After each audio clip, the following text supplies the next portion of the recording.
கிரக வழிபாட்டிற்கு நம்ம ஃபர்ஸ்டே சொன்ன மாரி, நவதானியங்கள் தானமாக கொடுக்கறது தான் ரொம்ப சிறப்பு. அதுக்கு அடுத்தது பார்த்தோம்னா, தீபங்கள் ஏற்றுவது.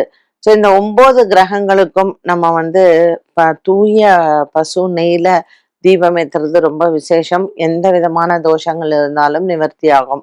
இதுல நம்ம 3 எண்ணெய்கள் தான் பொதுவாக பயன்படுத்தலாம். ஸோ நல்லெண்ணெய் அப்படிங்கிறது சனீஸ்வர பகவானுக்கு ரொம்ப உகந்த எண்ணெய். ஸோ நல்லெண்ணெயில தீபம் ஏற்றும் பொழுது நவக்கிரக தோஷங்கள் விலகுது. பசும் நெய்யில நமக்கு தீபம் ஏற்றும் பொழுது குருவினால் ஏற்படக்கூடிய தோஷம் மற்றும் சுக்கிரனினால் ஏற்படக்கூடிய தோஷம் இது விலகுது. இலுப்ப எண்ணெயில விளக்கேற்றும் பொழுது நமக்கு ராகு கேதுவினால் ஏற்படக்கூடிய தோஷங்கள் விலகும்.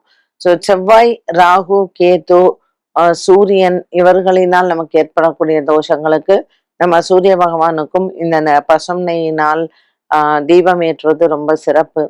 அதனால நம்ம ஜென்ரலா இந்த 3 தான் ஆலயங்கள்ல நம்ம மிக்ஸ் பண்ணியே கலந்து இதை ஏத்தலாம். இந்த பசும் நெய், நல்லெண்ணெய் மற்றும் இலுப்ப எண்ணெய். இந்த இலுப்ப எண்ணெய் இந்த 3மா சேர்ந்து நம்ம ஏத்தும் பொழுது ராகு கேத்து தோஷ நிவர்த்தி, மற்ற கிரகங்களினுடைய நிவர்த்தி மற்றும் சுக்கிரனினுடைய நிவர்த்தி. ஸோ சூரியனுக்கும் ரொம்ப உகந்தது இந்த 3ம் கலந்த எண்ணெய் தான். இலுப்ப எண்ணெய், நல்லெண்ணெய் மற்றும் நெய். இந்த 3ம் கலந்து ஏத்தினால் நவக்கிரக தோஷங்கள்